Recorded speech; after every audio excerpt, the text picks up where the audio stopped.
किश्तवाड़ के जंगलों में छिपे हुए आतंकवादियों की तलाश जारी है और इस बीच में सवाल पहलगाम के आतंकियों को लेकर भी शुरू हो गए हैं।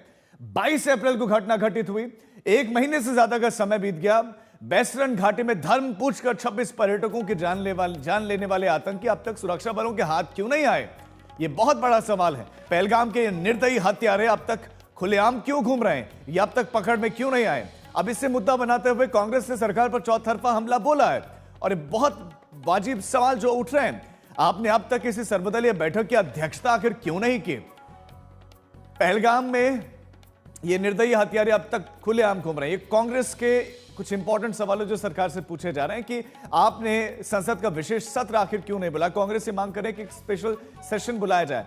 वहीं आतंकी गिरोह पिछले 18 महीनों में पुंछ, गगनगीर, गुलबर्ग में होते हुए 3 अन्य आतंकी हमलों के लिए भी जिम्मेदार बताया जा रहा है। किसमें था? अब तक सर्वदलीय बैठक नहीं हुई। तो ये कुछ सवाल हैं जो कांग्रेस पार्टी ने उठाया। विपक्षी दलों को विश्वास में क्यों नहीं लिया गया? कोई भी सर्वदलीय बैठक क्यों नहीं की गई?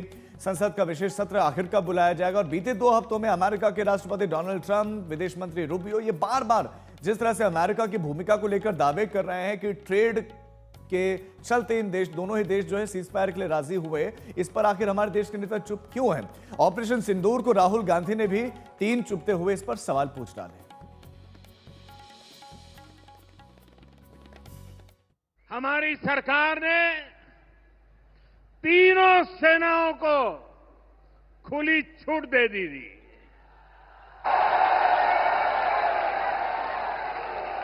और तीनों सेनाओं ने मिलकर ऐसा चक्रव्यूह रचा कि पाकिस्तान को घुटने टेकने के लिए मजबूर कर दिया।